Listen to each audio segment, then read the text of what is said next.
คุณโยมพร้อมกันหรือยังพร้อมเลยค่ะพร้อมแล้วก็ขอเชิญนะฮะขอเชิญเลยถ่ายทอดสดเชิญค่ะ Please start walking slowly allow the this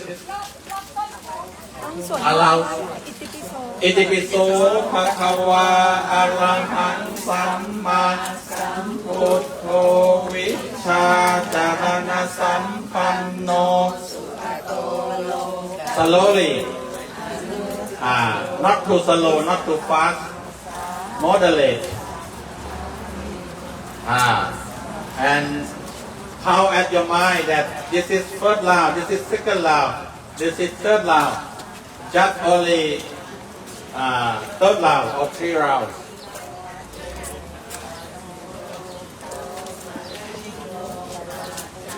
ตรงผ่านตรงนั้นอาจจะน้อยหน่อยเนาะ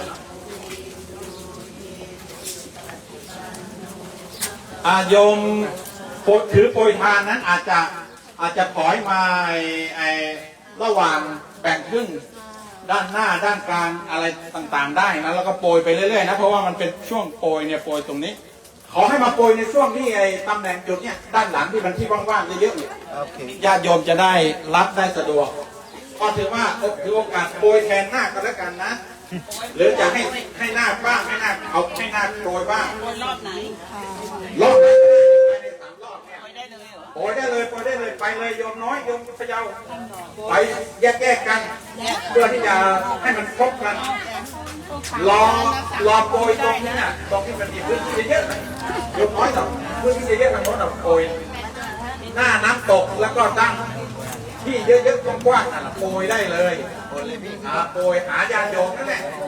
แยกกันหน่อยสิโยมพยายามไปข้างในถึงจุดน้ำตกนั้นโปรยได้จุดหนึ่งด้านหลังที่จุดหนึ่งอย่ารีบโปรยนะให้มันพร้อมกันให้มันพบกันเพราะว่าส่วนญาติโยมบางท่านนั้นเดินในจุดที่เขายังไม่โปรยอยากได้มันไม่ทันก็ขยับไว้หน่อยนะคนที่ถือโปรยทานซื้อจุดเลย2 จุดเลยไม่ต้องเรียนกับเขาจุดน้ำตกจุดหนึ่งโยมพยายามถอยมาข้างหลังนี่ด้านดอกพุทธลักษณะเนี่ยมันจะได้ไม่ไปขยับนะเข้าใจกันหรือเปล่านิยมไปถือเอาเลยพออยู่หลบไม่ได้ไปถือเอากันโยมไปจับเอาได้คนไหนโปรยเป็นก็คือให้คนนั้นแหละจัดการโยมพยายามไม่ต้องไปเดินรอบกับเขาไปยืนจุดดักอยู่ตรงนั้นน่ะหลังโค้งน่ะโยนเลยพวกมันลูกโอ้สวดไปสวดให้อาตมาได้บางทีอาตมาก็อาจจะสั่งเน้นไปสักหน่อยเอานะเพราะว่าจุดที่มันจะโปรยได้นะที่ลูกนั่นแหละแถวนั้นน่ะโยมพะเยาดูว่าคนไหนยังไม่ได้กลุ่มไหนยังไม่ได้คือโปรยไปทางกลุ่มนั้นน่ะโยมเป็นกระบวนด้วยให้เสร็จสิ้นกันตรงนี้เลยดูเหมือนว่าโปรยทานนะคนร่วมอนุโมทนากันเยอะนะคือล้นหลามใส่ไป2 ขันแล้วก็ยังล้น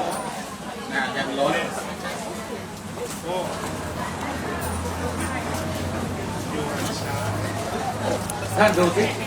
เอาไม้ไปตั้งไว้อาจารย์หน่อยไม้เลยแล้วก็เตรียมถาดสำรองไว้นะเตรียมถาดสำรองไว้ใกล้ๆเรา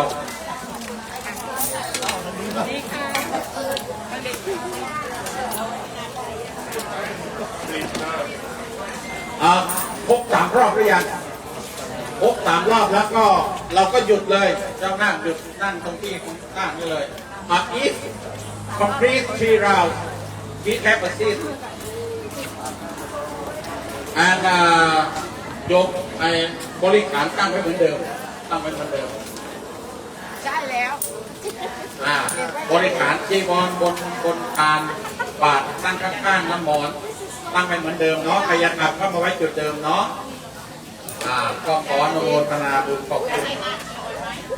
ไม่แล้วไม่แล้วก็ไปโปรยจะให้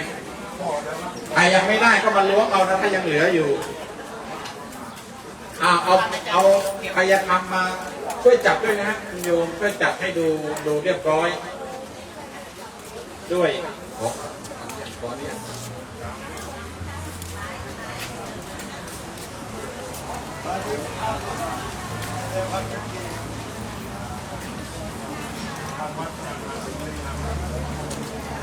ครับผม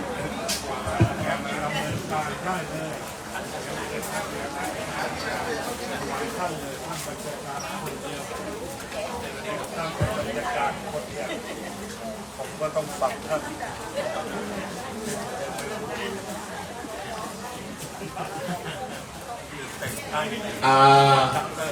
ตอนนี้การเวียนเทียนก็กำลังจะเสร็จสิ้นนะฮะเมื่อเวียนเสร็จแล้วก็ขอให้เอาบริขารบาตรจีวรแล้วก็บริขารบริวารชัยธรรมไปตั้งตามโต๊ะที่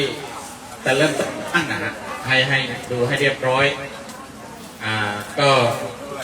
ให้เวลาในการถ่ายรูปนะฮะได้บ้างเล็กน้อยนั่งได้ฮะขอให้ด้านหน้านี้ให้มันเต็มก่อนนะโต๊ะม้ายาวหรือเก้าอี้เนี่ยขอให้มันเป็นด้านหน้านี้ให้เต็มก่อนเวลาถ่ายรูปออกมาจะดูดีโยมเจริญก็เป็นประธานเลย ค่ะ อยู่ด้านหน้านี้ ค่ะอาจารย์ ให้เวลา สักครู่ คุณโยมได้บันทึกภาพเป็นที่ระลึกนิดหนึ่ง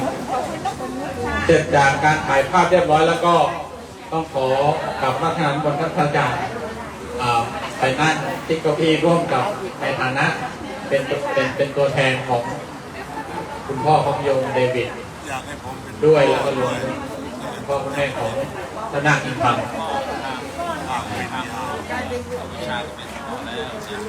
แต่เขาอยากให้แทนตระกูลแม่ของเขา เอาละ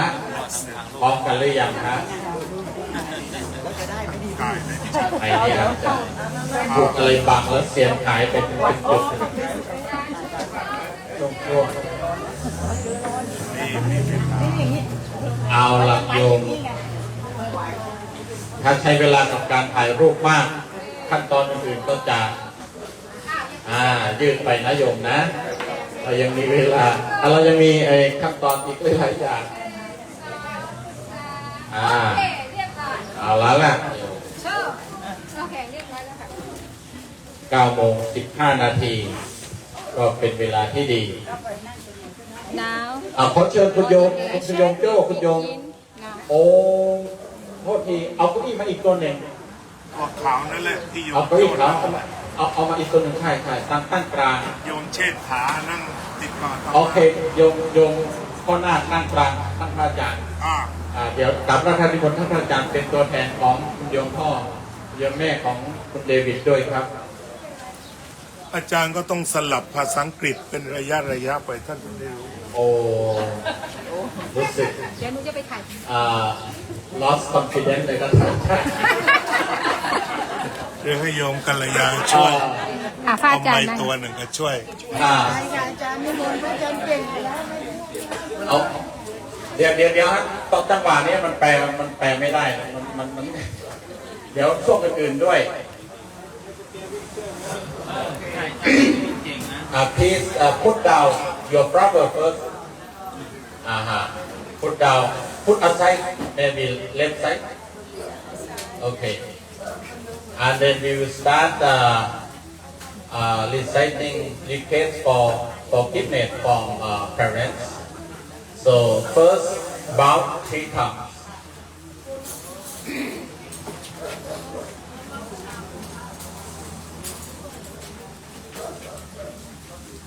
okay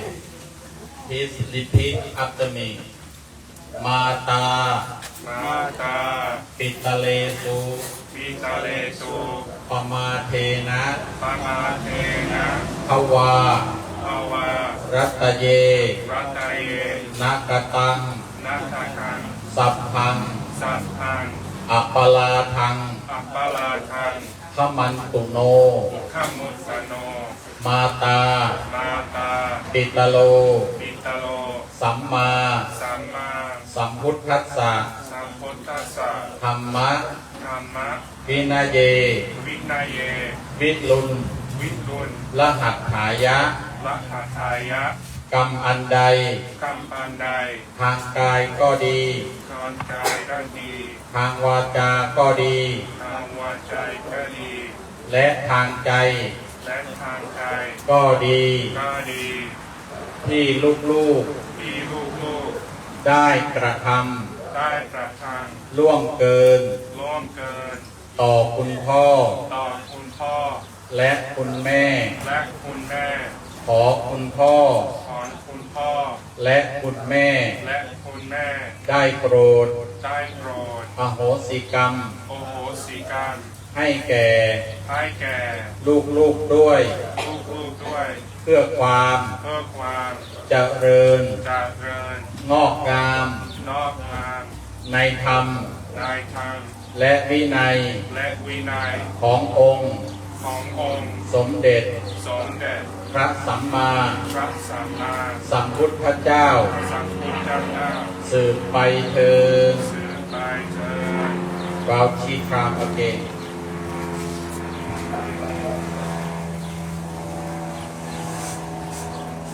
เอาโยมเอาผ้าไตรให้ท่านอาจารย์ดรปัญญาด้วยโยมนุชาใช่กันแรกนี้ เอาเฉพาะผ้าเอาเฉพาะผ้าเอาเฉพาะผ้าแล้วก็คุณโยมอีกท่านหนึ่งเอาผ้าไตรให้ ให้พระอาจารย์จานยาย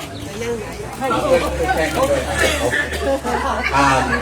ต่อไปหลังจากทำพิธีเข้ามาแล้วก็จะให้ท่านพระอาจารย์และคุณพ่อคุณแม่ทุกๆต้องยกถือไว้เลยถือไว้เลย เพื่อจะมอบพระไตรนี้ให้กับเจ้าหน้าเอาเริ่มเลยนะเดวิดplease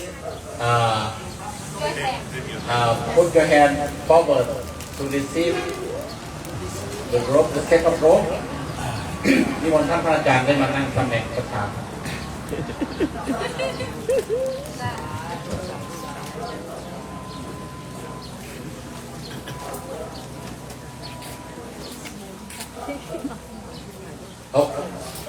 โอเคเดนคุณเดฟ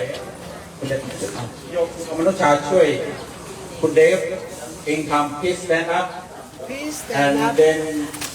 ผมช่วยหันเก้าอี้กลับมาท่านอาจารย์เอาในระยะที่ใกล้เข้ามาหน่อยให้ได้เวลาลุกยืนแล้วเวลานั่งลงให้มันพอดีโอเค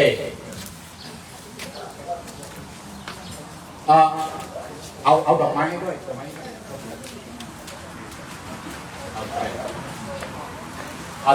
please stand up please stand up please stand up and then okay if you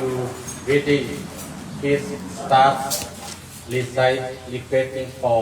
Papacha อุคาสวันทานิพันเตสัพพังอัปปะระชังธรรมะเสเมพันเตมายาคัตตังปุญญังสามินาอนุโมทิสัพพังสามินาคัตตังปุญญังไมหังทัสสะพังสาธุอนุโมทันอุคาสะคารุยังคาทวะพาปะชังเอทาเมพันเต Okay, please sit down and recite the second part. Aham Tante. อาหังพันเตพาปะชังยะชามิทุติยามปีอาหังพันเตพาปะชังยะชามิตติยามปีอาหังพันเตพาปะชังยะชามิสัพพะทุกขนิสรณะนิพพานะสัจจิคารนัตถายะอิมังคัสสวังอาหิตุวะภ าปะเชตามังพันเตอนุคัมปังอุปทายาสัพพะทุกขานิสรณะนิพพานะสัจฉิกรณทายาอิมังทัสสวังหะเหตุวะปาปะเชตามังพันเตอนุคัมปังอุปทายาสัพพะทุกขานิสรณะนิพพานะสัจฉิกรณทายาอิมังทัสสวังหะเหตุวะปาปะเชตามังพันเตอนุคัมปังอุปทายา Okay, okay. This is already tea time, right? Okay. Please hand over flower and set up rope to the receptor. Come close, come close. Okay. Please sit down and recite Bappakusa the second time. สัพพะทุกขานิสรณะนิพพานะสัจฉิกรณทายาเอตังทัสสวังทัสสวะปาปะเชตามังพันเตอนุคัมปังอุปทายาสัพพะทุกขานิสรณะนิพพานะสัจฉิกรณทายาเอกังทัสสวังทัสสวะปาปะเชตามังพันเตอนุคัมปังอุปทายาสัพพะทุกขานิสรณะนิพพานะสัจฉิกรณทายาเอหังทัสสวังทัสสวะปาปะเชตามังพันเตอนุคัมปังอุปทายา Okay, please come up to bow tea time to the preceptor. Be careful, slowly. Take off your shoes. Oh.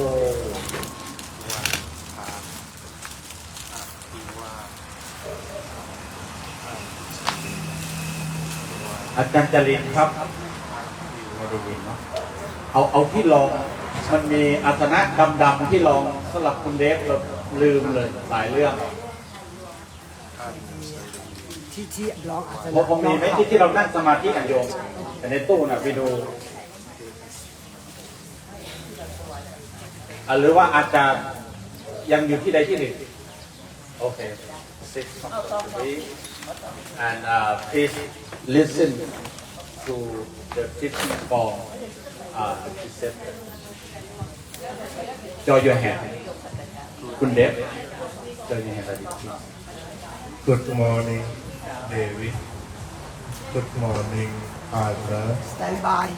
Good morning, Punyakamo. Good morning, Dhamma Sarano. Today, I am happy to welcome you, your parents, your relatives, both by blood and by Dharma. Today, I feel very delighted to greet both of you to get ordination in Buddhism. According to tradition, to get ordination is Buddhism, is to show you are the relative of Buddhism, or you are in the family of Buddhism. If we have no opinion about conversion, but we let everybody to realize what is good, what is bad, what is wholesome, what is unwholesome, and then decide to follow the Buddha's way for peace and happiness. Both of you are my relatives. First of all, introduce Kun Dev or David Punyakamo. I know him 3 years ago in the TikTok channel, and after that we create the channel titled Peace Shop Family. He always is my great assistant in all things. He studied my writing titled The Buddha's Way in Thai until it translated in English. The long of story is 107 chapters. He know me very well, and last year, after he saw both of monks' ordination, he decided that he would be getting ordination this year. And he came here and practiced 8 silas, then back home. He become our close member of family. So I'm very happy to welcome him again. And for income, this is the way to show about the growing in Thai community. About 20 years ago, when we opened Saturday activity of Heartful Community or ชุมชนคนรักธรรม at Griffith Park, his mom and dad brought him in the car seat to listen my teaching, and it's past more than 20 years today. He come to get ordination. This is very wonderful. Now he becomes physical growth, mental growth, and spiritual growth. And parents allow him to be with me to fulfill the life perfection, because life consists of physical, mental, and spiritual. And he was looked after very well by parents. And then he get physical growth. Then he went to university until getting the degree. Mentality has been also grown already. And then he came to fulfill the third part of life, spiritual part. And after that, it will become perfect human being. Thank you very much, both of you, to be my close relative, to be our Puttha Panya's relative. Then before getting ordination, according to the Buddhist tradition, first of all, you would like to know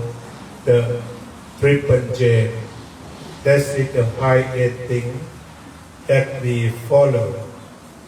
The Triple Gem consists of the Buddha. As you know very well, the Buddha is the one who seeks the truth by himself. He passed so many ways of experimentation, and after that, on the full moon day of May, he get enlightenment, and the Buddhahood arise in the world. It is today. It as if at the day the Buddha gained enlightenment, and the day of origination of the Buddhahood in the world. It means the light for peace and love originated, we call the Buddhahood. And after lunch, we would celebrate the Visakha Day to recollect the Buddha's birth, enlightenment, and passing away day. And this is the great day. This is the blissful day. This is the blessing day for us to come, to make the great merit, to let our relative to gain full ordination. That's a great wholesome and great merit. So after that you must share this merit to all relatives. And then after the Buddha's enlightenment by himself, he wandered from place to place. For 45 years, he spent at least 16 to 20 days to teach, to bring all sentient beings, all human beings to gain enlightenment, or let them to gain peace and happiness. And the purpose of origination of the Buddha is to show the way for the people to walk for peace and happiness. This is the Buddha. And all the Buddha's teaching that point the way for peace and happiness. For example, the Noble Eightfold Path that consists of right view, right aspiration, right speech, right action, right livelihood, right effort,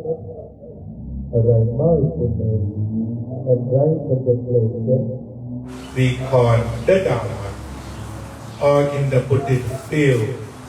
we call the conclusion of all Dharma that Sila, Samadhi, and Panya. Sila does mean morality for the ethical practice, for happiness, both oneself and the society. And indeed about the Sila, it means the normalcy of mind, or the mind that is free from distract or interrupted by the defilement. In the free mind is called also Sila. And then Samadhi. Samadhi does mean contemplation, serenity, and knowing, or we call Samatha and Vipassana. And Panya does mean wisdom, to see on things as they really are. This is called Panya.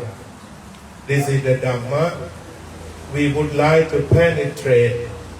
during our ordination here, during our monkhood here. We would penetrate, we would study in detail, and we plan. And you just experience here, we get up at 4 o'clock, start chanting at 5 o'clock, meditation until to 6:30, and help to clean about the temple and the place. And then 9 o'clock to study until 11. From 1 to 4, we spend for meditation. And let's know the Sangha. The Sangha means the community of those who love the Buddha, who believe the way of life of peace shown by the Buddha. And they have a good will that we should help the Buddha to let the people know the way to be free from suffering. And then all of them live from home. They come from different classes of the society to be one. Is called Sangha. Sangha consists of love, loving kindness. They always have physical loving kindness, verbal loving kindness, and then action loving kindness, and always bring mutual understanding, harmony, and integrity. This is the way of Sangha. And the Buddha said, harmony or integrity of the community with good heart brings happiness. I work TikTok with Kun David. We have the ideal to let everybody to make partnership or friendship. So we have friends around the world. We make universal love or unconditional love. We accumulate the people from all religions to be one. And we say we are one. We walk for peace. Peace is one. Without limitation, any kinds of peace. So we are one. Everybody come here to have something, merit or peace. Then this is, the triple chain. Conclusion of the triple chain is cleanness and clear and calm. And then the Buddha's quality can conclude on great compassionate love and great loving kindness, great purity, and great wisdom. Dhamma is great compassionate love, empathy, sympathetic joy, equanimity, or sila, samadhi, and panya. And the Sangha, those who follow to practice Dhamma, to gain great loving kindness and great happiness. Then before the Buddha's passing away, he said that whosoever sees the truth, sees me. Whenever you feel love to the other, when you feel peace by yourself, you are going to touch the Buddha, and peace itself is the Dhamma, and you become the Sangha when you are living for peace. This is the triple chain that you should understand at first. And the second, in Buddhism, the Buddha taught more about gratitude or appreciation to our parents, because our parents had great contribution to our life. First of all, they give us life. And the Buddha said that parents are God, Brahmati Mata Pitaro, parents are God. Because parents consist of love, loving kindness, sympathetic joy, and equanimity, and all Dhamma are from parents. And it consists of infinity keeping, such as residence, clothes, medicine, tuition fee, education, and infinity things that undescribable give from them. So, our parent has unconditional love or universal love. The love without limitation by place, by space, by time. Our parents' love never expires. Parent love is eternal love that exists forever for a son and daughter or for kids. So when we appreciate, we feel grateful for them, and we would like to do something that's great to make them pleased. And the Buddha said that those son or among of all sons, the son who please parents are the excellent son or daughter. So, a son and daughter know the Buddha's teaching, try to think, speak, or act in the way that please parents. That's it, the great merit that you can do at home and you can do anywhere, in many ways. You go to school and get good grade, good education. You please parents. You have good job, you please parents. And then you practice meditation. You get the peace for life in every step of life. And then you please them. So you would be excellent after you come and take meditation and practice well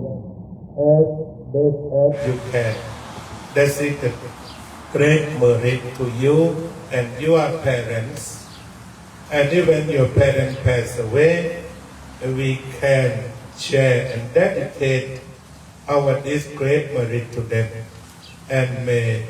they be free from all kinds of suffering, and then may they be at ease, peaceful, and happy. This is the regulation of the great contribution that parents has done in our life. Then the third one, that those who would like to seek ordination should know that how to practice meditation or technique to practice meditation. According to the tradition, they teach us that in order to calm our mind, or calm our stress, or calm our anxiety, we should meditate. We have two ways of meditation. First is calm meditation. The second is insight meditation. Calm meditation is to let our mind to be with one objective, to be calm. And the second is insight meditation, to know on things as they really are.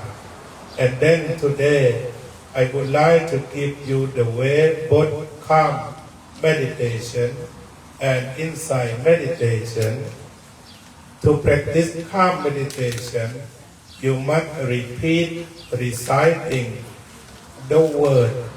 until you can bring your mind back at your body. I said that unity of body and mind is called meditation. Meditation is the mind that is firm, fine, fair, flexible, and fit for everything. That's it, the meditation mind. So, could you please repeat the word for practice meditation after me, word by word. Kesa,โลมานักขาทันตาอะโจ This is the forward, and after that you can repeat after backward. อะโจทันตานักขาโลมาเกสา Whenever your mind is not so peaceful, and then try to repeat in your mind, Kesa Loma Nakha 100 times or 1,000 times, until your mind becomes firm, fair, fine, and fit for working. This is the way to do. Okay, we repeat again. เกสาโลมานักขาทันตาอะโจอะโจทันตานักขาโลมาเกสา เกสา โลมานักขาพันตาตะโจตะโจทันตานักขาโลมาเกสา This is the way to let our mind calm or to calm the stressness or anxiety. And then we can practice when we are monks or even we go anywhere when we feel not so good, our mind is not still, we practice again and again any place. For example, you are driving, if your mind is not peaceful, okay, say Kesa Loma until your mind be back to your body. And then inside meditation, to understand every God chanting in the morning, that we consider deeply a Kesa hair on the head, Loma hair on the skin, Nakha nails, Tanta teeth, Akjo skin. You consider the place as unattractive, or is not beautiful, or we can say sometimes dirty. For example, if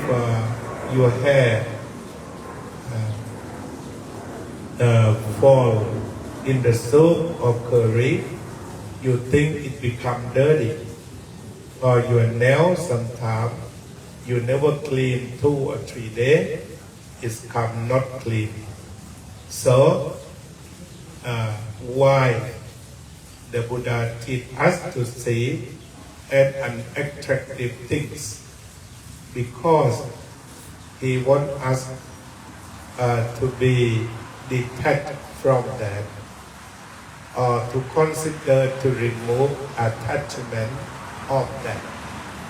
by seeing them as they really are. This is the way of insight meditation. So when we get ordination, we should practice both calm meditation and insight meditation together in one way or in at the same time. So right now, I have already told you important thing that the new monk should know. Now is a good time for me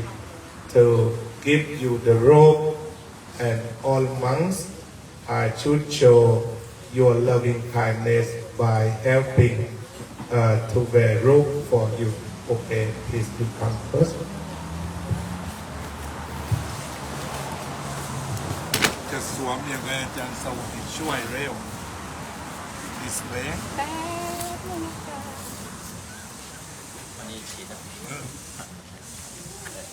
ซอยแน่ซอยกันเพิ่มกัน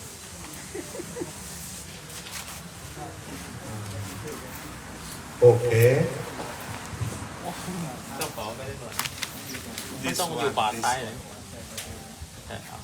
ใส่บัตรถึกเอาไว้ ถึงครับก็คู่ใบใหญ่ตัว เอาไหม คู่ใบใหญ่ใส่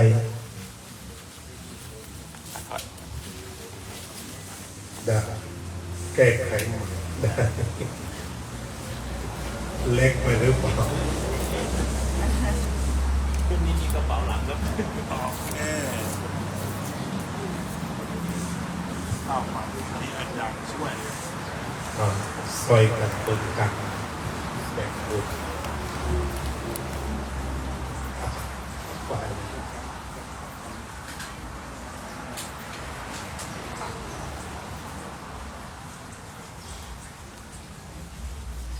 Thank you for grace assistance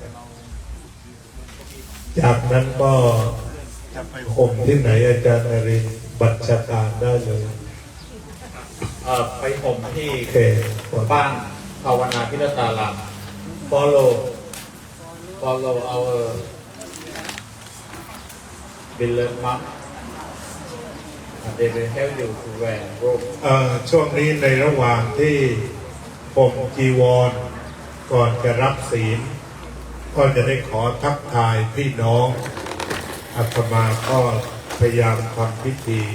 อุปสมบทวันนี้ก็เป็นวันที่อาตมาส่วนตัวมีความสุขมากเพราะว่าได้เห็นเด็กโดยเฉพาะอิงทำตั้งแต่อยู่ในเปลน้อยๆที่คุณแม่ได้เข็นไปฟังธรรมะที่กริฟฟิธพาร์คและก็เธอก็มีศรัทธามาบวช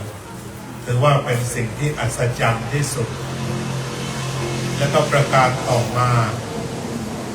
ก็เป็นการยืนยันว่าพระที่ทำโซเชียลมีเดียได้และก็เป็นประโยชน์โดยเฉพาะ TikTok ที่อาตมาได้ทำมีสมาชิกประมาณ10,000 กว่าคนไม่สามารถจะจดทะลุล้านได้แต่ว่าทำมาสัก2 ปีกว่าก็ได้พบกับคุณเดฟที่เป็นด็อกเตอร์เป็นตำรวจอยู่ที่บัฟฟาโลเป็นตำรวจเป็นปริญญาเอกจบ Public Administration ฝ่ายงานบริหารแล้วก็ได้มีโอกาสมาสนทนาธรรมโยมเป็นคนที่ถามปัญหาทุกอย่างอาตมาก็ตอบหมดจนเดี๋ยวนี้ไม่ถามแล้วมาเป็นผู้ช่วยอายุเท่าไหร่นะ53หรือ57นะลืม50 ปลายแล้วก็ทีนี้ก็รู้สึกว่าเขาจะรู้สึกว่าอินกับศาสนาพุทธเยอะไปนิดนึงถ้าพูดแล้วเนี่ยเยอะขนาดไหนพอเขารู้สึกว่าเขาเป็นชาวพุทธเขาลาออกจากตำรวจเลยเพราะเขาบอกมันจะต้องจับอาวุธมันไม่ดีแล้วทำต่อไม่ได้อาตมาก็ไม่รู้จะตอบลูกศิษย์ยังไงออกก็ออกจะอธิบายแผลไปว่าให้ทำหน้าที่อะไรใจคนลึกเกินกว่าที่เราจะว่านะแต่เขาก็พออยู่แหละนะแล้วแฟนเขาก็เป็นคนทำห้องสมุดอะไรนั่นและต่อจากนั้นก็ตั้งใจเรื่อยมาจนปีที่แล้วก็เห็นว่ามีการบวชนาค2 คนเขาก็ตั้งใจว่าอยากบวชด้วยก็เตรียมตัวเป็นปีแล้วเตรียมจริงนะก่อนจะมาบวชเนี่ยเขาจะถือศีล8อยู่108 วันไม่กินอาหารเย็น108 วันลดน้ำหนักได้50 พาวเพื่อเตรียมตัวกราบให้ได้เนี่ยลำบากหน่อยวันนี้ผมก็ต้องขออนุญาตคณะสงฆ์ตอนถามอันตรายอีกธรรมนี่คงต้องใช้หมอนช่วยหน่อยเนาะแต่ขออนุญาตคณะสงฆ์เป็นพิเศษหน่อยสงสารเขาแต่เนี่ยเขาลดความอ้วนจนกราบได้3 ทีบนนี้แต่เนื่องจากเขามีความตั้งใจเราก็จัดให้นั่งสบายๆหน่อยครับแล้วก็อาจารย์นรินทร์พาไปเดินจงกรมรอบยาวใต้ขานี่แตกหมดเลยก็บอกว่าไฟกลับมาไม่บ่นเลยพระอาจารย์รับน้องใหม่พาเดินทุดงไป5 โลwalk of peace กันอันนี้ก็เรียกว่าเตรียมตัวที่ไม่กินข้าวเย็นนะ108 วันแล้วก็เก็บเงินไว้ทั้งหมดคิดเป็นเงินไทยประมาณ10,000 กว่าบาทใช่ไหมแล้วก็ให้โยมแตนส่งไปช่วยเด็กนักเรียนกำพร้าที่โรงเรียนพุทธเกษตรทั้งหมด10,000 กว่าบาทใช่ไหมนะอันนี้คือความจริงจังของนาคฝรั่งของเราเองเล่าให้ญาติโยมได้ฟังทีนี้ต่อมาว่าทั้งอิงธรรมก็น่าชื่นใจนี่คือความเจริญเติบโตของเด็กไทยอเมริกันที่มีอยู่จริงถ้าพ่อแม่อบรมดีเขาก็พร้อมที่จะศึกษาธรรมะที่จะบวชนานแค่ไหนอาตมาก็ไม่ทราบแต่ว่าเห็นได้ยินคุยกับท่านเควินว่าจะไปศึก4th of July โน่นว่ากัน เสียงก็เพราะสวดเสียงเหมือนหลวงพ่อโสเมโดการเอื้อนการสวดต่างๆเนี่ยเพราะฉะนั้นก็นี้ก็เรียกว่าสังคมไทยที่เรายังรักวัฒนธรรมยังรักศาสนาก็หมั่นรักลูกให้มาก แล้วก็สั่งสอนอบรมแล้วเราก็จะได้ลูกที่น่ารักแบบคุณอิงธรรมคนนี้อาตมาก็ตั้งฉายาให้อิงธรรมตามภาษาบาลีธรรมสรโนแปลว่าอิงธรรมเหมือนกันแปลแล้วลงตัวเพราะฉะนั้นอันนี้ก็คือที่มาของนาคทั้งสองอย่างไรก็ตามญาติโยมที่เคยมาหรือไม่เคยมาก็จะเห็นได้ว่าอาตมาก็จัดพิธีบวชแบบนี้ก็นึกถึงหลวงพ่อพุทธทาสที่ท่านพูดว่าพระพุทธเจ้าประสูติใต้ต้นไม้ตรัสรู้ใต้ต้นไม้ปรินิพพานใต้ต้นไม้พระพุทธเจ้าประสูติใต้ต้นสาละตรัสรู้ใต้ต้นสีมหาโพธิ์ปรินิพพานใต้ต้นนางรังเพราะฉะนั้นอาศัยสิ่งเหล่านี้พอมาเจอต้นเอฟโอ๊กนี้ก็พยายามที่จะใช้งานในภาวะที่สำคัญส่วนพระที่เราได้มาจากโรงพยาบาลสงฆ์ที่นครศรีธรรมราชในวาระที่พี่น้องชาววัดพุทธปัญญาช่วยกันบริจาคได้ล้านกว่าบาทชื่อพระอะไรนะครับผมจำชื่อไม่ได้สักทีพระไพศาลชยครุศรีธรรมโสกราชครับแต่ว่าชื่อสั้นๆได้เป็นพระโพธิสัตว์ใช่ไหมเป็นพระที่ดูแลด้านความไม่ป่วยใช่ไหมเป็นพระพุทธเจ้าแต่อยู่ในที่ฝ่ายยาทำมหายานก็สร้างขึ้นมาใช่ไหมครับเอามาช่วยอธิบายหน่อยเนี่ยท่านพูดรู้เร็วเดี๋ยวผมจีวรเสร็จจะได้พูดถึงหลวงพ่อของเรากับถวายความเคารพอาจารย์ดร.ประมาณเดียวอาจารย์ดร.ประมาณเรียนนะเทรานุเทระท่านเจริญพรญาติโยมทุกท่านนะครับก็เป็นพระพุทธเจ้านะครับฝ่ายมหายานเราเรียกว่าพระพุทธเจ้าพัชชัยชยครุนะครับซึ่งออกเสียงช้าๆผมว่ายังจำไม่ได้พระพุทธเจ้าพัชชัยชยครุครับถ้าเป็นชื่อมหายานแต่ทีนี้เอามาผสมกับศรีธรรมราชาศรีธรรมโสกราชเนี่ยศรีธรรมราชาศรีธรรมโสกราชเนี่ยเป็นนามของพระเจ้าพระมหากษัตริย์ในเมืองอาพลลิงหรืออาณาจักรอาพลลิงซึ่งเป็นอาณาจักรดั้งเดิมเก่ากว่าอาณาจักรศรีวิชัยซึ่งหัวเมืองหรือเมืองหลวงเนี่ยก็คือนครศรีธรรมราชเนื่องจากพระพุทธรูปนี้นำมาจากนครศรีธรรมราชที่อาจารย์ได้กล่าวไปแล้วก็เป็นคติทางฝ่ายมหายานพัชชัยชยครุเป็นพระพุทธเจ้าฝ่ายยาเวลาโยมไปโรงพยาบาลทางฝ่ายทิเบตจะมีพุทธรูปแบบนี้อยู่นะครับก็ให้จำว่าเป็นพระพุทธเจ้าพัชชัยชยครุนะครับพระพุทธเจ้าฝ่ายยานะก็เรียกว่าให้มาคารวะกันจะทำให้สุขภาพดีด้วยไหมใช่ครับเป็นพระเจ้าฝ่ายยาเสื้อสุขภาพครับผมครับครับอะไรนะโยมแทนเตรียมทำหน้าที่แทนอาตมาตลอดแล้วต่อไปใกล้แล้วทีนี้เราก็มีเจดีย์อีกองค์ยังไม่ได้ครอบใช่ไหมครับทำไมจึงต้องทำเจดีย์ครอบด้วยครับอาจารย์นรินทร์ครับเห็นสีเหลืองๆลองอธิบายนะครับเจดีย์นี้พอดีท่านพระอาจารย์ทราบว่าพระไพศาลชยครุศรีธรรมโสกราชเนี่ยมันมีศิลปะแบบพระพุทธเมตตาที่พุทธคยาที่อินเดียเป็นส่วนหนึ่งนะอาจจะมองไม่ชัดแต่ว่าเป็นส่วนหนึ่งในการที่ออกแบบนี่ท่านอาจารย์ทราบแบบไหนเลยว่าที่ตัวจริงนี่ที่อินเดียที่พุทธคยาเนี่ยเขามีเจดีย์ทรงพุทธคยาเป็นที่ตั้งเป็นที่ประดิษฐานท่านก็เลยสั่งให้ทำเจดีย์อะคริลิกที่เห็นเนี่ยทีนี้ขั้นตอนการทำก็ใช้เวลาแล้วก็ใช้ต้นทุนญาติโยมก็เป็นห่วงว่าถ้าเปิดโล่งไว้อย่างนี้เนี่ยถ้ามีใครบางทีคนที่เขาสนใจอยากจะมาศึกษาอะไรนี่เนี่ยเขาเห็นเขาอาจจะมาทำอะไรที่มันเสียหายได้ก็เลยได้คุยกับคุณโจก็คืออดีตพระเรานี่แหละที่ลูกศิษย์วัดพุทธปัญญาเราเนี่ยก็บอกว่า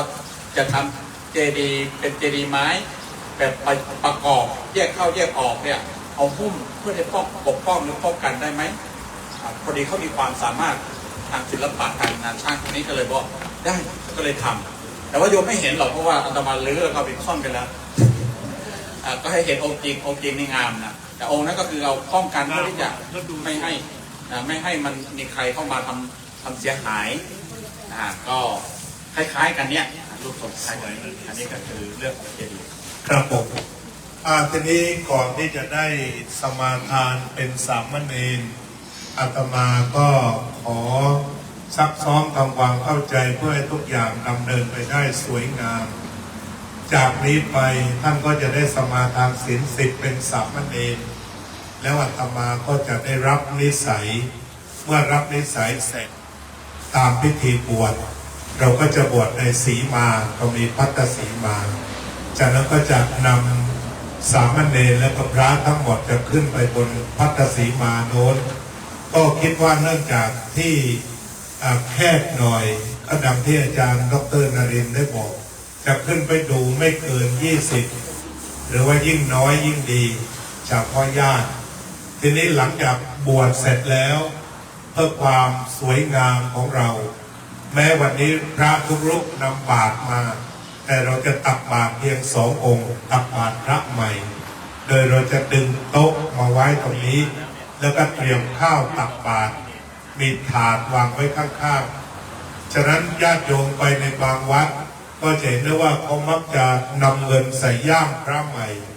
แต่ต่อมาดูแล้วก็ไม่ค่อยจะงามสักเท่าไหร่ก็เลยคิดว่าถ้าใครจะทำบุญก็วางถาดเอาไว้ใส่ข้าวเสร็จแล้วใครมีศรัทธาต่อลูกต่อหลานก็ใส่ซองให้เรียบร้อยแล้วเอาซองมาวางไว้ข้างๆบรรจุแล้วก็วางไว้ในถาดจะดูดีอันนี้ก็ทำความเข้าใจในช่วงที่ตักบาตรนั้นพระก็จะสวดเรียกว่าสวดถวายพรพระหรือฉลองพระใหม่ก็เป็นการฉลองพระใหม่จากนั้นก็ถวายปัจจัยทายธรรมทีนี้ที่ออกแบบไม่ค่อยอลังการแบบที่ไปซื้อมาเพราะเนื่องมาจากว่าเห็นว่ามันเบาแต่เวลาที่พระท่านถือเนี่ยมันไม่หนักปฏิอันโตที่อลังการนะมาดูมันหนักคนถือแล้วอย่างหนึ่งก็ทำให้ช่วยกันทำด้วยใบโพหลายคนแจ้งเมื่อวานนี้ก็มีความศักดิ์สิทธิ์อยู่ในทีทีนี้วันนี้ก็จะถวายพระทุกรูปแต่ว่าห้ามทิ้งจนกว่าจะเวียนเทียนเสร็จนะครับกระทง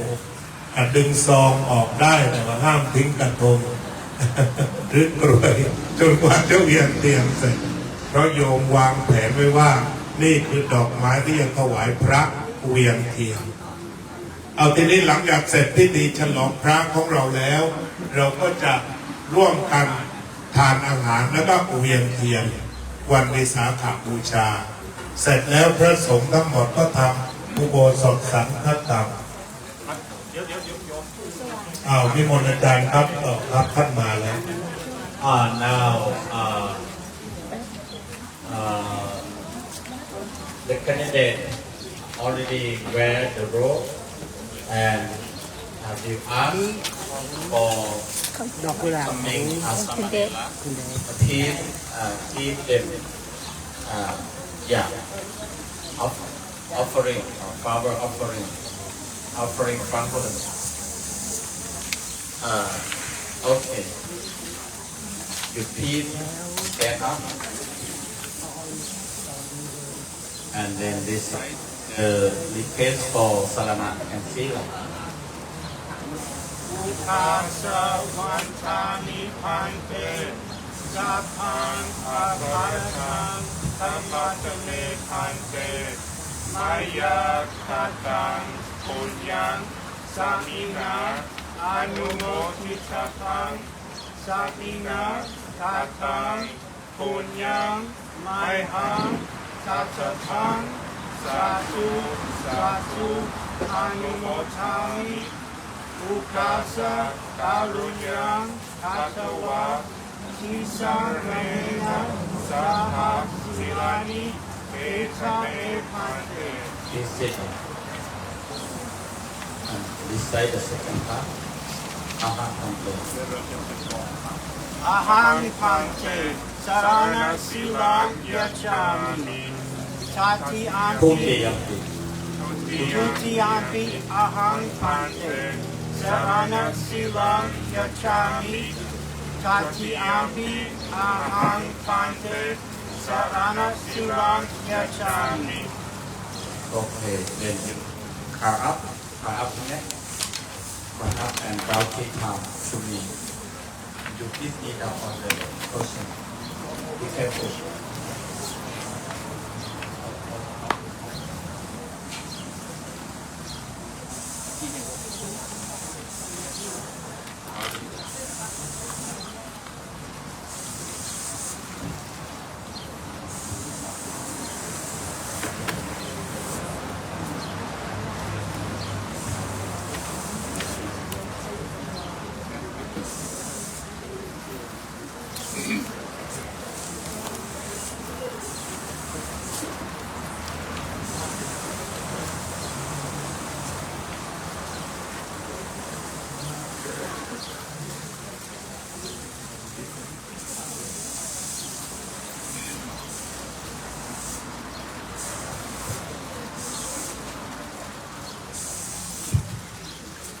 Please repeat after me. นะโมตัสสะภะคะวะโตอะระหะโตสัมมาสัมพุทธัสสะนะโมตัสสะภะคะวะโตอะระหะโตสัมมาสัมพุทธัสสะนะโมตัสสะภะคะวะโตอะระหะโตสัมมาสัมพุทธัสสะ นะโมตัสสะภะคะวะโตอะระหะโตสัมมาสัมพุทธัสสะนะโมตัสสะภะคะวะโตอะระหะโตสัมมาสัมพุทธัสสะนะโมตัสสะภะคะวะโตอะระหะโตสัมมาสัมพุทธัสสะ ยะมหังวัฏามิตังวัฏเทธา อัตมาพันเต พุทธังสารนังคัจฉามิ พุทธังสารนังคัจฉามิ ธัมมังสารนังคัจฉามิ ธัมมังสารนังคัจฉามิ สังฆังสารนังคัจฉามิ สังฆังสารนังคัจฉามิ ทุติยัมปิพุทธังสารนังคัจฉามิ ทุติยัมปิพุทธังสารนังคัจฉามิ ทุติยัมปิธัมมังสารนังคัจฉามิ ทุติยัมปิธัมมังสารนังคัจฉามิ ทุติยัมปิสังฆังสารนังคัจฉามิ ทุติยัมปิสังฆังสารนังคัจฉามิ ตติยัมปิพุทธังสารนังคัจฉามิ ตัตติยัมปิพุทธังสารนังคัจฉามิ ตติยัมปิธัมมังสารนังคัจฉามิ ตัตติยัมปิธัมมังสารนังคัจฉามิ ตติยัมปิสังฆังสารนังคัจฉามิ ตัตติยัมปิสังฆังสารนังคัจฉามิ ติสรณธรรมนังนิธิตัง ธรรมพันเต ปานาติปาตา ปานาติปาตา ปานาติปาตา ปานาติปาตา เวรมณี เวรมณี สิกขาปะทัง สิกขาปะทัง สมาธิยามิ สมาธิยามิ อาทินนาทานา อาทินาทานา เวรมณี เวรมณี สิกขาปะทัง สิกขาปะทัง สมาธิยามิ สมาธิยามิ อัพรหมจริยา อัปรมาจาริยา เวรมณี เวรมณี สิกขาปะทัง สิกขาปะทัง สมาธิยามิ สมาธิยามิ มุสาวาทา มุสาวาทา เวรมณี เวรมณี สิกขาปะทัง สิกขาปะทัง สมาธิยามิ สมาธิยามิ สุรา สุรา เมรยะ เมรายะ มัชฌะ มัจจา ป ปะมา ปัปมา คัฏฐานา ทัฏฐานา เวรมณี เวรมณี สิกขาปะทัง สิกขาปะทัง สมาธิยามิ สมาธิยามิ วิกาลโภชนา วิกาลโภชนา เวรมณี เวรมณี สิกขาปะทัง สิกขาปะทัง สมาธิยามิ สมาธิยามิ นัจจา นัจจา ทีตา อิตาว าทิตา วัติตา วิสุกา วิสุกา ทัศนา ทัสนา เวรมณี เวรมณี สิกขาปะทัง สิกขาปะทัง สมาธิยามิ สมาธิยามิ มาลาคันตะ มาลาคันตะ วิเลปนะ วิเลปนะ ทารณะ ทารณะ มันดักนะ มันดานะ วิภูสะ วิปุสะ นักฐานา ลัทธานา เวรมณี เวรมณี สิกขาปะทัง สิกขาปะทัง สมาธิยามิ สมาธิยามิ อุจจาสยนะ อุจจาสยนะ มหาสยนาม หาสยนะ เวรมณี เวรมณี สิกขาปะทัง สิกขาปะทัง สมาธิยามิ สมาธิยามิ ชาตรูปะ ชาตารูปะ รัชตะ รัชตา ปฏิฆหนา ปัตติฆานา เวรมณี เวรมณี สิกขาปะทัง สิกขาปะทัง สมาธิยามิ สมาธิยามิ อิมานิ อิมานิ ทัสสะ ทัสสะ สิกขาปะทานิ สิกขาปะทานิ สมาธิยามิ สมาธิยามิ อิมานิ อิมานิ ทัสสะ ทัสสะ สิกขาปะทานิ สิกขาปะทานิ สมาธิยามิ สมาธิยามิ อิมานิ อิมานิ ทัสสะ ทัสสะ สิกขาปะทานิ สิกขาปะทานิ สมาธิยามิ สมาธิยามิ โอเคครับสู่เบาบันทาแต่คุณสรุปอันเชริวันทาอาภุวาอันเชริวันทาอาภุวาอันเชริวันทาอาภุวาอันเชริวันทาอาภุวา Okay, that is it on the chair. And recite the second part, Bantani and Kesapana Parana.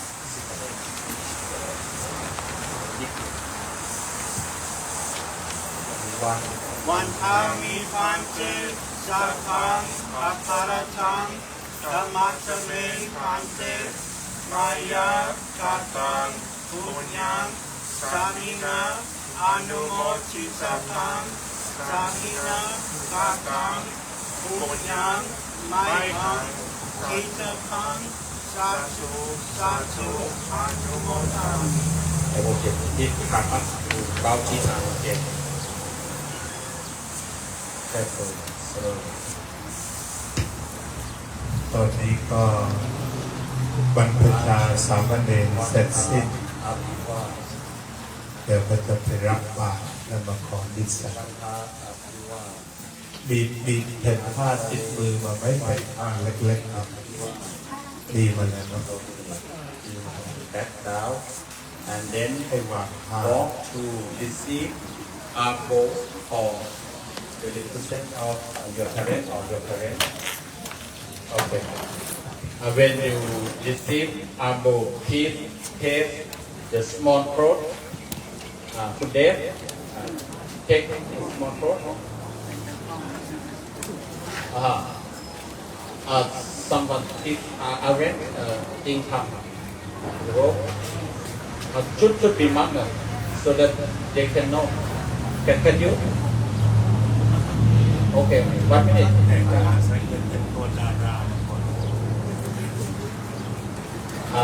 Because new move slippery. After passing rotary one time will be okay. ให้หลวงพี่ Okay, paste the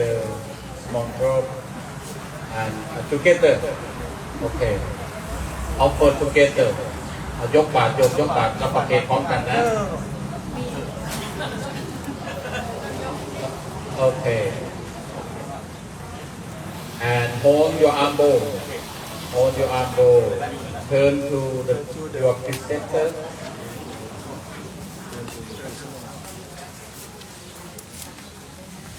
Okay. Please stand.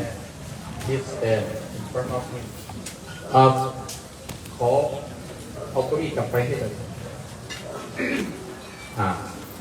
wait for arranging.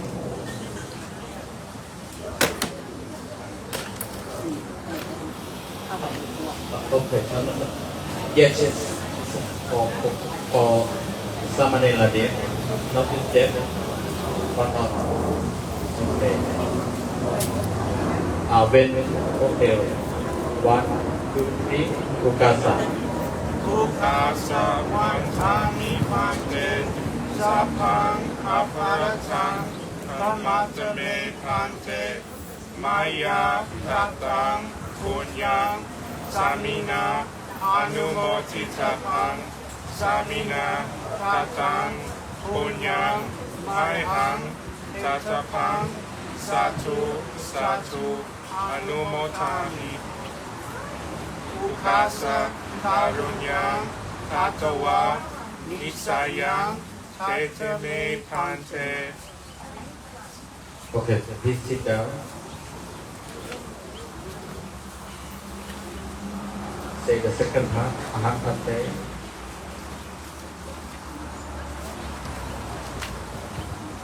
อาหังพันเตนิสัยยังยาจามิทุติยามปิอาหังพันเตนิสัยยังยาจามิตติยามปิอาหังพันเตนิสัยยังยาจามิอุปชายโยเมพันเตโหหิอุปชายโยเมพันเตโหหิอุปชายโยเมพันเตโหหิ Okay. Acha. อุปัสสะสัมปติชามิโอปายิกังสัมปติชามิปัสสะติเตนะสัมปาเตสัมปติชามิ Okay. It's like Acha Pante. Acha Pante. อัจฉริยะเคทานิเทโลไมหังปาโรอาหัมปิเตรัสสะปาโรอัจฉริยะเคทานิเทโลไมหังปาโรอาหัมปิเตรัสสะปาโรอาจจตเคทานิเทโลไมหังปาโร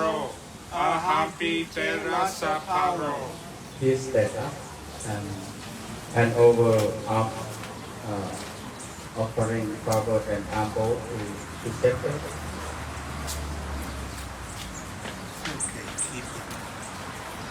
Please have a seat and receive listening to the explanation.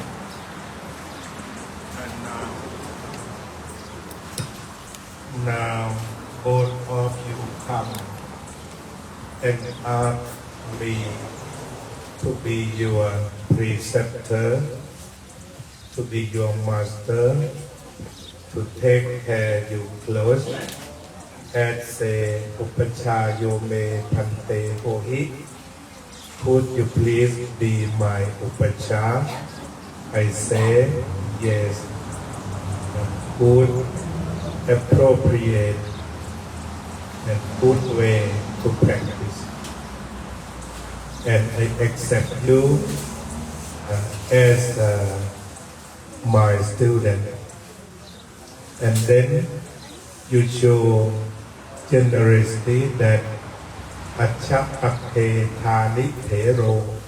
Mayhang Paro Aham Pite Rasa Paro. That you are willing volunteer to take care me, to take care my task, and am happy to take care the task for you. And our task is to study and practice Buddhism. And you come to ask me to stay here to study and practice Buddhism. I am as Upacha or the preceptor, the one who's the leader of Sangha, to consider your quality, and after my deeply consideration to your good intention, good will to come to study and practice Buddhism here, I am very happy to approve and greet you to be here. I and Sangha and member of Wat Phutta Panya feel happy to provide all necessary condition for living for you as long as you stay here to study and practice Buddhism with us. Before getting full ordination, we have an assistant master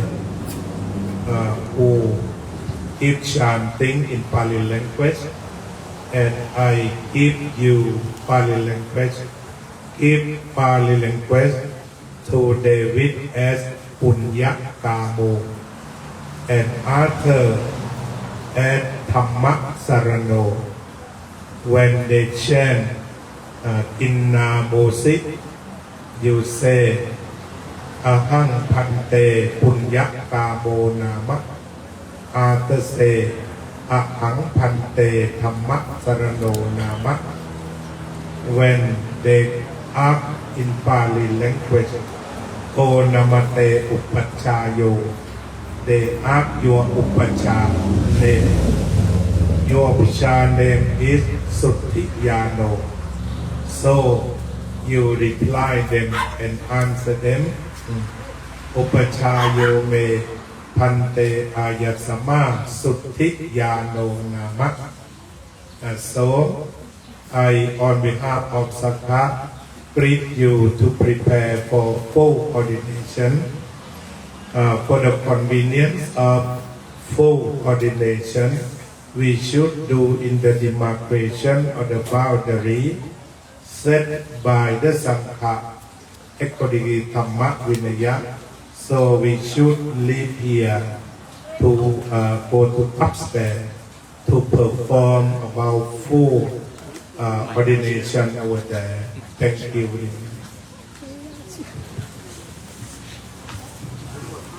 นำพวกเราเข้าไป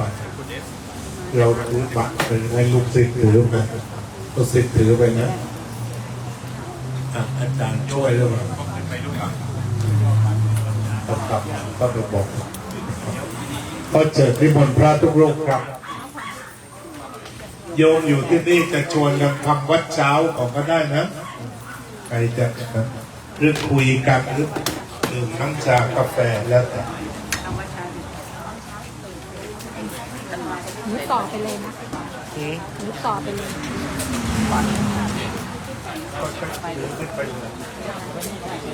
แค่ไม่ได้หายแน่นอนปิดก่อนไม่ต้องไปเลยตายไปเลย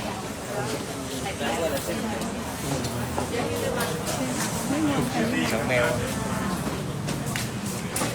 ขึ้นไปนั่นไม่ใช่กันนี่ไงขึ้นเลยก็เชิญพ่อแม่นาคนะครับตัวแทนของพ่อแม่เนรพ่อแม่ทั้งสองฝ่ายและญาติโยมส่วนหนึ่งนะขึ้นไปดูไปได้ไม่เกิน20 ท่านดีที่ได้ขึ้นวันใหม่ได้ข่าวว่า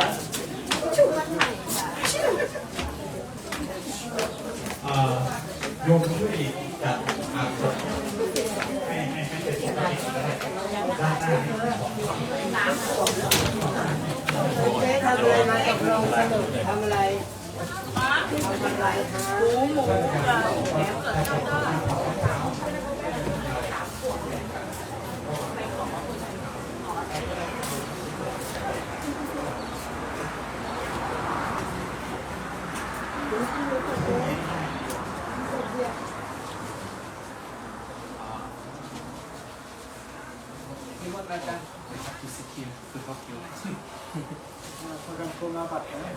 พวกมันตอนนี้กันดีแล้วผมเข้าห้องน้ำเหรอจ๊ะสวัสด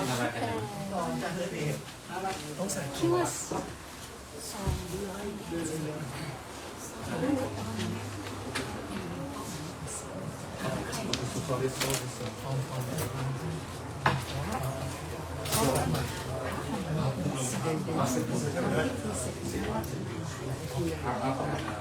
วัสสีอาวุโสตาอาปติโย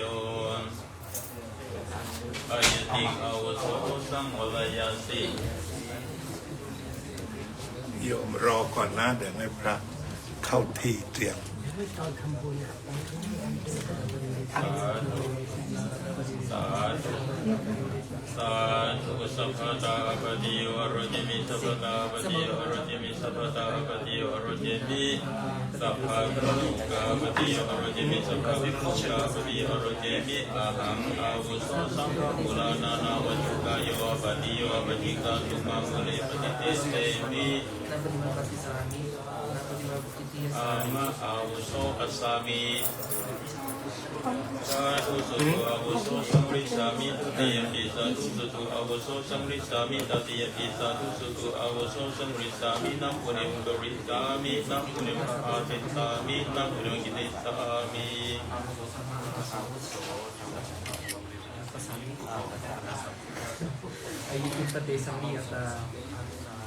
You can บอกให้นั่งสบายๆแบบนี้ you can sit ปากกาพี่มีปากกาให้ช่วย บอมีเจ้าให้มีปากกา เฮียลงไปข้างล่าง ฟิลสิ่งที่จะมีทันทีอาวุโสเย็น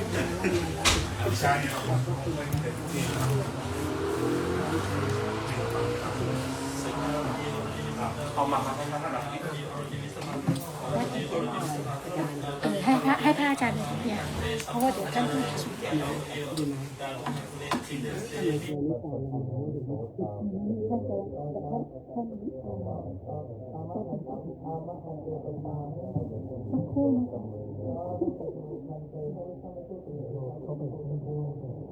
ยวให้พระท่านให้แล้วเราก็นั่งตรงนี้รู้สึกพ่อแม่จะนั่งด้านข้าง สัพพะอาปะโยเจติสัพพะตาวิสิสัพพะลัสสะสัพพะตาโรโลกาปะโยเจติสัพพะคัตโลกาสัพพะเตเกมิอาหังโอโซสัมปะยานานาวัตถุขันอาปฏิโมชิตาตุมาโเลปฏิเตเสมิสัพพะสัมโยเตอาอาปฏิโมโสปัสสามิอายติโมเตสัมโยสาธุตุโสสัมมิสามิติยัมปิสาธุโสสัมมิสามิติยัมปิตัโตสังเวชามินะปุริวังบาลิสามินะปุริวังบาลิสามินะปุริวิสาผมใหม่เลยเข้าไปผมห้องน้ำให้สวยเลยเอาเลยสมผมใหม่ใครเชี่ยวชาญที่สุดเอาเลย อย่าเพิ่งไปห้องน้ำ ปฏิพระธรรมนิธิ อาจารย์ อย่าไปเลยอย่าไปเลยอย่าเดินไปเลย ขยับมานั่งได้ขยับมานั่งได้ เชิญเลยค่ะ นี่เลยมา โทษนะคะกดโทษพอดีถ่ายทอดสดอยู่ ข้อมูลเดิมไม่เสร็จ เก้าอี้ไหมเก้าอี้ไหม เชิญนั่งค่ะ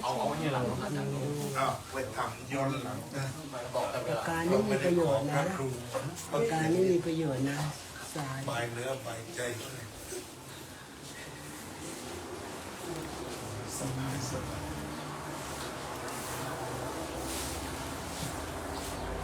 เอาผมในสุด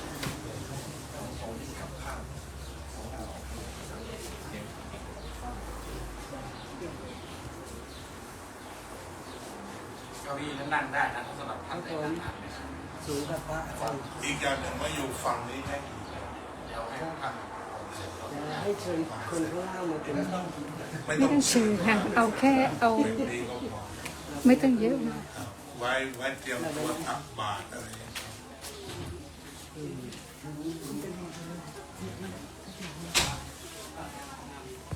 อ๋อได้อยู่ครับต่อคิวหน่อยครับ เข้าให้สบายนะครับคนนั่งกันมันเห็นใจเวลาพอมีละอีกชั่วโมงหนึ่งเสร็จ 10:45ค่ะ เดี๋ยวติดเทอม อาจารย์ตรงนี้นะครับครับผมอันนี้ครับครับ ใช่ไหม นั่งแล้วดับอาจารย์ตรงนี้ ไม่ทำอะไรก็พูดสวด อาจารย์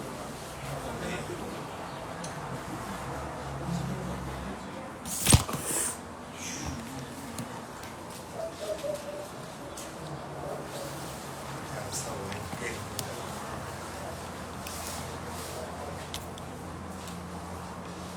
หลายปีแล้วไม่ได้สอนงาน ค่อยๆไปอิ่มรับอยู่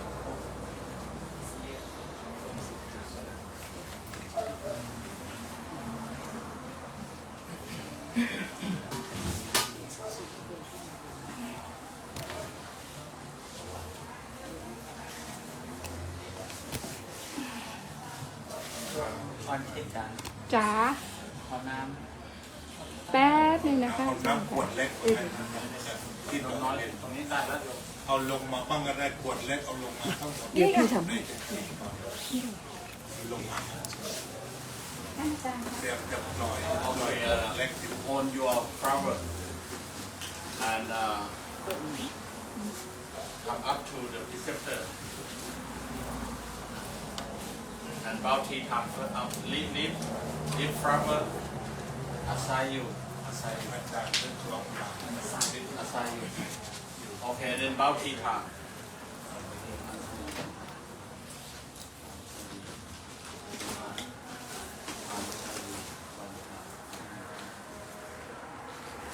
offer flower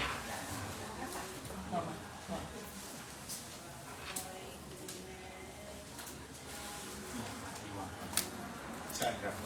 ก็ผมต้องพัฒนาอุปชังก่อนเรียนตัวแน่ให้ดีนะปัตตมังอุปชังคาเปตโพอุปชังคาเปตวาปัตตติวรังอาจิกิตาพันติกิทังปุริมะอุปสัมปทายะตังตันทันอาจารย์เรา อันนี้แหละ อยู่ใกล้ผมจะลงปฏิบัติสังขาร เอาคำโพสมองเลย อายังเตปัตโต เอามา อามาปันเต อายังสังฆาติ อามาปันเต อายังอุตตราสังโฆ อามาปันเต อายังตรวาสักโก อามาปันเต คัจจะอภุญิโอกาเสติทัตตา move back move back and stand with me and don't step on the right foot both foot aside พ่อมันเริ่ม yeah เบา okay help นี่ไม่ได้มวยปั้มนะ อาจารย์ช่วยพอดี okay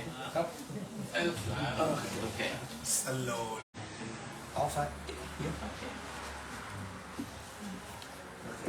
มองพยายามมอง ดึงผ้าขาวหลอกมาหน่อยก็ได้ ดูโอเคโอเค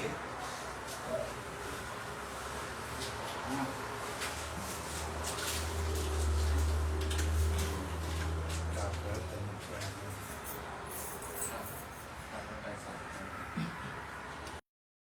นะโมตัสสะภะคะวะโตอะระหะโต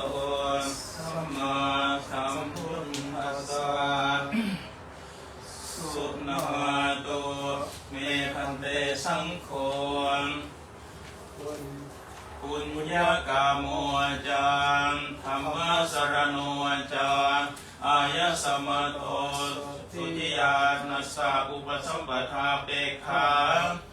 ยาทิสังคสะปะตะกัลลังอาหังปุญญากามันจะปุญญากามันจะธรรมสรณัญจะหัสสะสยังอีกเสียแรงมากจบเสียพลัง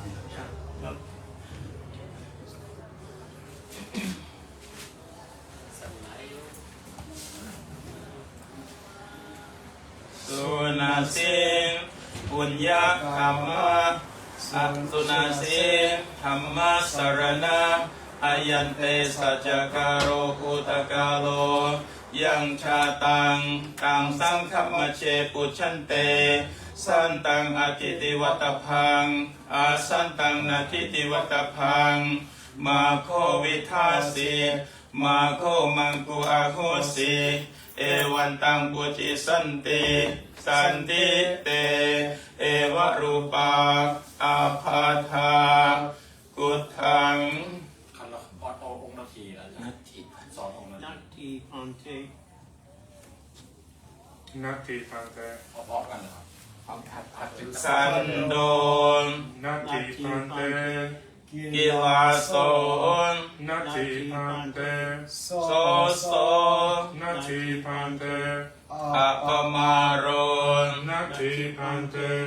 มนุโสสิ อามาพันเต ปุริโสสิ อามาพันเต ปุสิโสสิ อามาพันเต อะนะโนสิ อามาพันเต นาชิราชพโต อามาพันเต อนุญญาโตสิมาตาปิตุหิ อามาพันเต ปาริปุณวิสติวสโสสิ อามาพันเต ปาริปุณันเตปตาจิวรัง อามาพันเต อินนามุสิ อาหัง อาหังปันเจปุญญกามุนามะ อาหังพันเตธรรมสรโนนามะ โกนามเตอุปชายโย อุป อุป ชา ชาย ย โย เม เม ปั พั น น เต เต อา อา ยั ยั ส ส มา มาสุทิยานุนามะ waiting until they go. I hear you say Pante, not Amate, Ama Pante.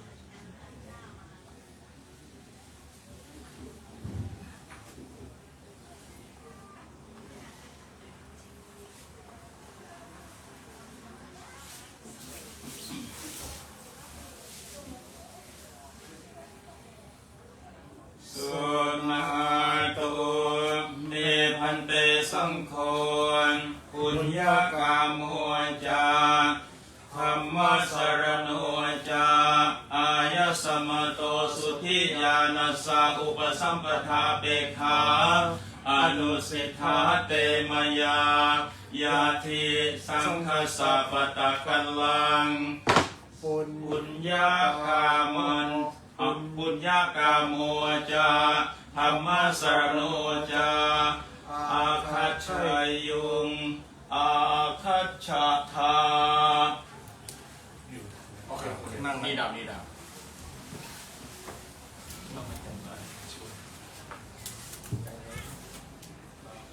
จะอะไรกล่าวอุลุ โอเคครับเบาที่ทำ first จับบาทช่วย เบาที่ทำ Brought it time. อัญชลีวันดาพิบาล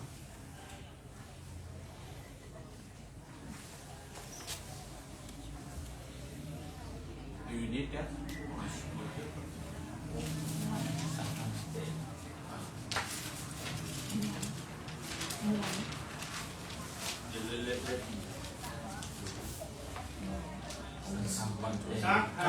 Pante, Upa Sampatang Yajama, Ulum Patu no Pante, Sangho Anugampang Upataya, Tutiyampi Pante, Sangkang Upa Sampatang Yajama, Ulum Patu no Pante, Sangho Anugampang Upataya, Tatiyampi Pante, Sangkang Upasampatang Yajama, อุลุงปัจจุโนพันเตสังโฆอนุกัมปังอุปชายะ ผมจะเรียนสงฆ์ครับทำเป็นคนนั่งสบาย นั่งสบาย ในวันที่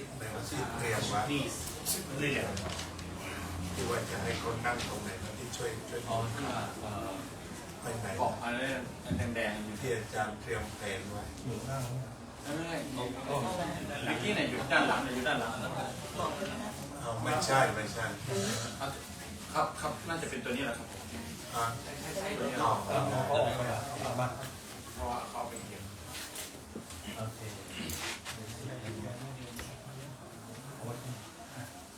โยมไม่ต้องเข้ามาโยมตรงนี้จะให้นั่ง โยมเคยคือหมายความว่าจะช่วยเขาหน่อยคือช่วยตรงนี้ เข้าไปอีกไหมพ่อ ได้เข้ามา เข้าเลย น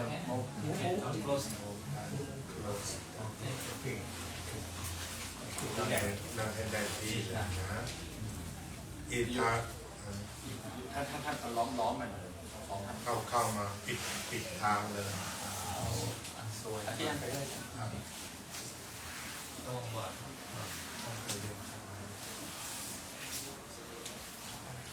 อิตานิโกอาวุโสอายัญจาปุญญากาโมนามาสามเนโรอายัญจาธรรมสรโนนามาสามเนโรมะเมาสัมปทาเปกาอวสัมปทังอุปสัมปทังอาคังขมานาสังฆังยาจันติอหังสัพพวิมังสังฆังอเจสามิสาธุอาวุโสสัพโพยังสังโฆอิมันจะปุญญากามังนามาสามเนรังอิมันจะธรรมะสรนัญจะสามเนรังอันตรายเกธรรมเมปุจิตตวาตตะปัตตะกลตังยัตตวายัตตุจเตนะยัตติจตุเทนะกัมเมนะอกุปเปนะท่านาระเหนะอุปสัมปาเดมาติธรรมะสันนิธานังกะโรตุสาธุสุนาตุเมพันเตสังโฆอายัญจาปุญญากาโมอายัญจาธรรมสารโน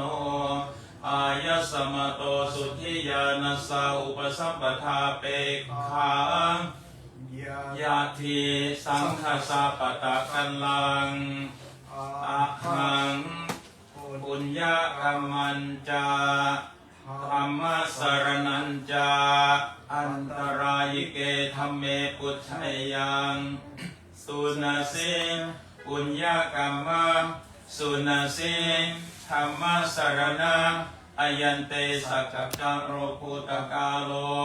ยังชาตังตังปุจฉามิสันตังอธิติวัตพังอาสันตังนัทิติวัตพังสันติเต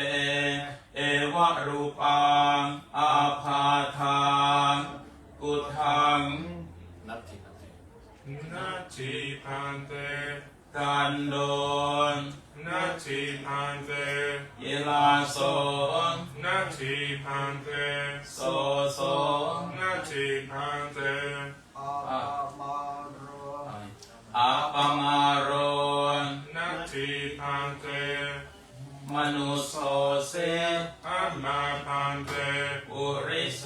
เสอัมมาพันเตปุสิโสเสอัมมาพันเตอัตนโนเสอัมมาพันเตนาสิราชาพโตอัมมาพันเตปาริปุณณวิสติวโสเสอัมมาพันเตปาริปุณณมินิสัมปตะจีวรังปาริปุณณเมปาริปุณณันเตปตะจีวรังดูสิอาจารย์ ปาริคนแรกมาอภิญญาตัวซี่ยังไม่ทำมาแต่ที่นี้เขาต้องเติมมนุษย์โซซีมาไหมผม มนุโสสิ อัปมาพันเต ปุริโสสิ อัปมาพันเต ปุสิโสสิ อัปมาพันเต อานาโน อะ อนุญา อนุญาโตสิ อนุญาโตสิมาตาปิโตเห อัปมาพันเต ปาริปุณณะปุณเหปฏิวัสโสสิ อัปมาพันเต ปาริปุณณันเตปตติวรัง อัปมาพันเต กินนาโมสิ อาหังพันเตปุญญกามุนามะ อาหังพันเตธรรมสารโนนามะ โกนามเตอุปัชฌายโย อุปัชฌายโยเมพันเตกายสัพพสุจิยาโนนามะ สุนหาตุเมพันเตสังโฆอายัญจาปุญญกาโมอายัญจาธัมมสรโนอายะสมโตสุขิยานัสสะอุปสัมปทาเปขา ปริสุทธาอันตรายิเกหิธรรมเมหิปริปุณณมิเตสังปตติวรังปุญญากาโมจาธรรมสรโนจาสังฆังอุปสัมปทังยาจันเตอายสมตาสุขิยาเดนะอุปชาเยนะยาเนสังฆสะปะตะกัลลังสังโฆปุญญากรรมัญจาธรรมสรณัญจาอุปสัมปะทันเตยาอายสมตาสุขิยาเตนะอุปชาเยนะเอสายะอันเตสุนหาตุเมพันเตสังโฆอายัญจาปุญญากาโมอายัญจาธรรมสรโนอายะสมโตสุขิยานัสสะอุปสัมปทาเปขาปริสุทธาอันตรายิเกหิธรรมเมหิปาริปุณณมิเมสังปตติวรังปุญญากาโมจาธรรมสาโมจาธรรมสารโนจาสังฆังอุปสัมปทังยาจันติอายสมตาสุขิยาเนนะอุปชาเยนะสังโฆปุญญากรรมัญจาธรรมสารนัญจา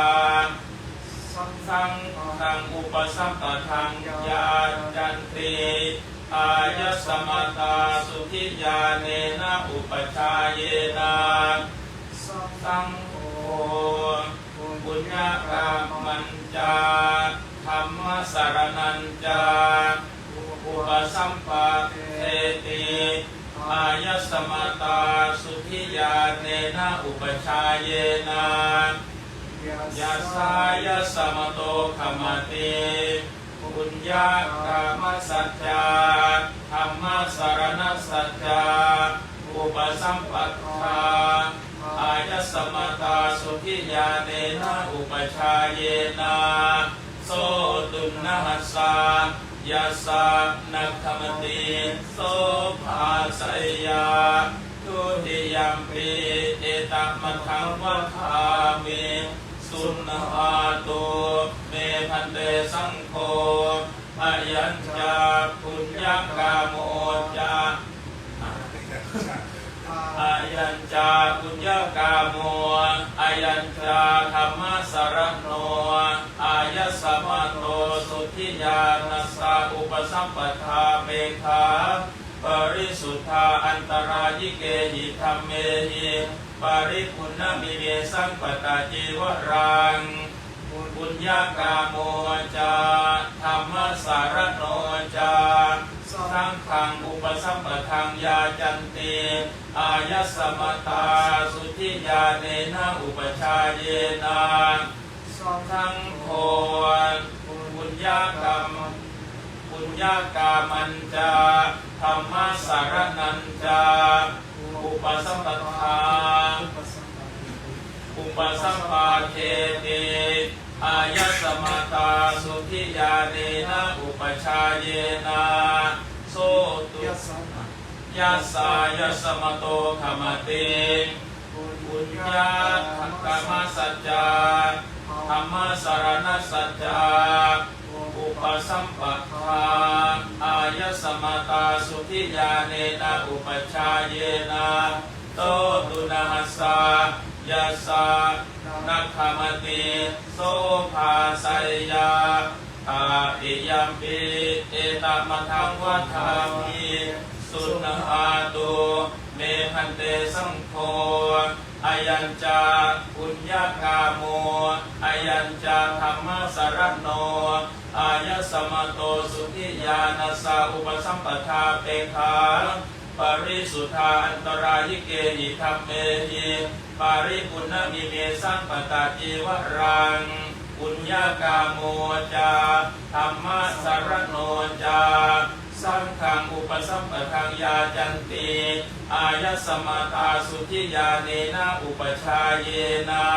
สังโฆปุญญากามันจาธรรมสรนัญจาอุปสัมปะเทติอายสมตาสุขิญาเนนะอุปชาเยนะยัสสายสมโตขมติปุญญากามัสสัจจาธรรมสารณสัจจาอุปสัมปทาอายสมตาสุขิญาเนนะอุปชาเยนะโสตุนะหัสสะยัสสะ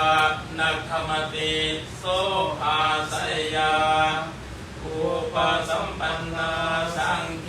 นะปุญญากาโมจาธรรมสารโนจาอายสมตังสุขิญาเนนะอุปชาเยนะธรรมติสังคัสสะอัสมาตุนหิ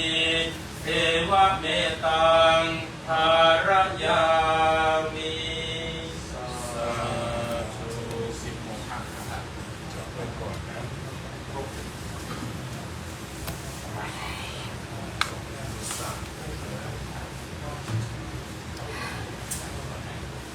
พักตลาดปัดตลาดปุ๊บตลาดปัดนี่อย่างไรยุคที่บ่าวสามสี่ทางสี่สบายแล้ว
ยาวชิวามุสาโรกานะนิโย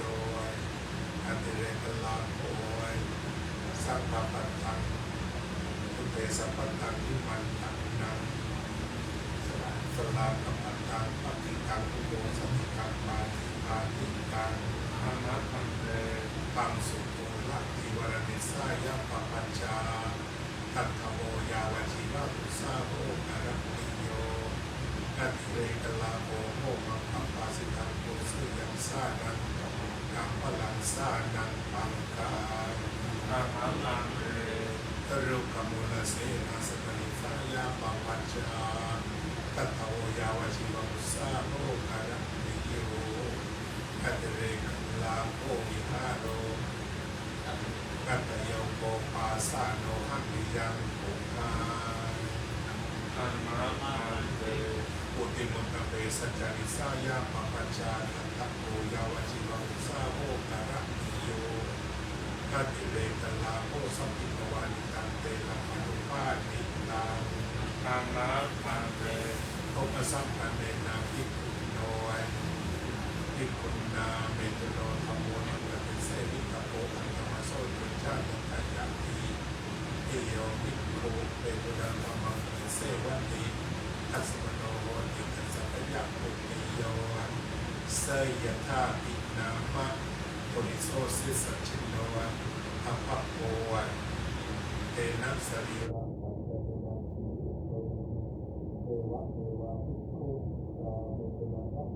เสวิตวาอัสสมโนโหติ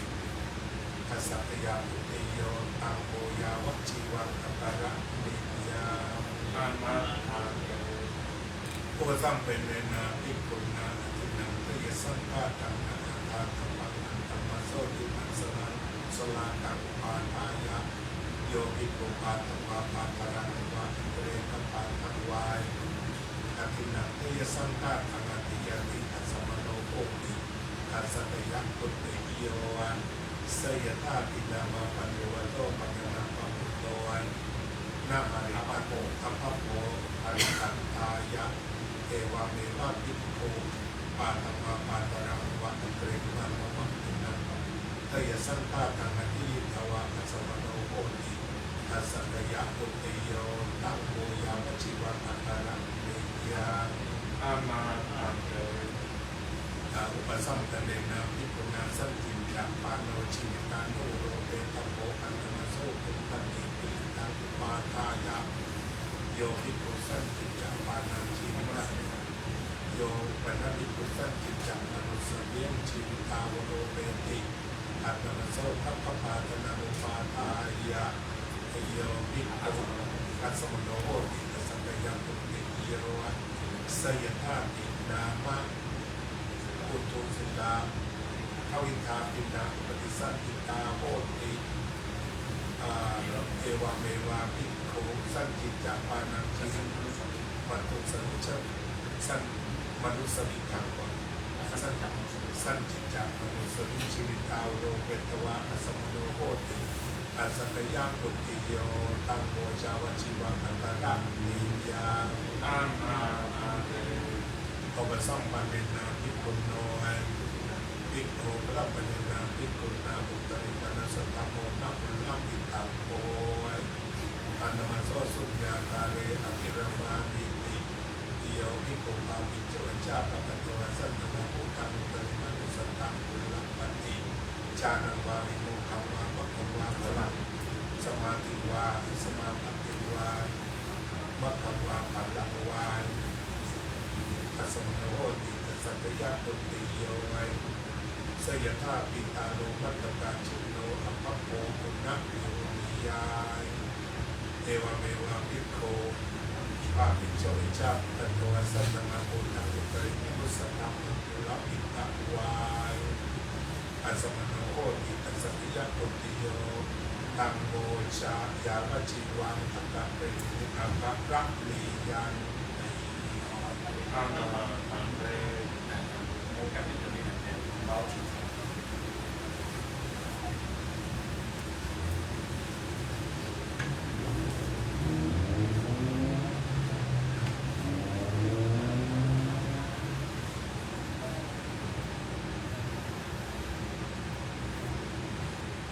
ก็ในเวลาที่ศักดิ์สิทธิ์นั้นจะถ่ายภาพโบราณได้นะ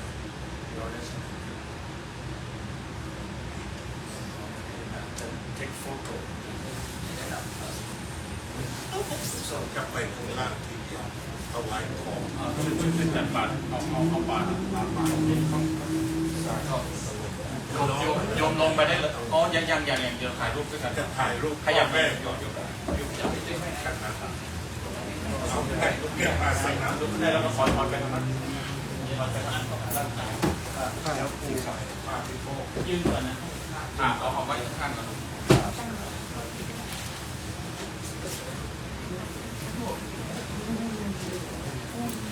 จะโยมอยู่ก่อนอยู่ถ่ายรูปที่อยู่ขึ้นมานี่แหละอยู่ถ่ายรูปก่อนยังมีอะไรปิดเลยของเราปิดแบบปิด ขอให้ก็ได้ อาจารย์จะพูดอะไรมา อาจารย์พูด เป็นอันว่าอะไรนะเอาไม่ส่งไม่เห็นหน้าอาจารย์เอาได้เป็นว่าพิธีการบรรพชาอุปสมบท Arthur and David complete may we share on merit to you on thank you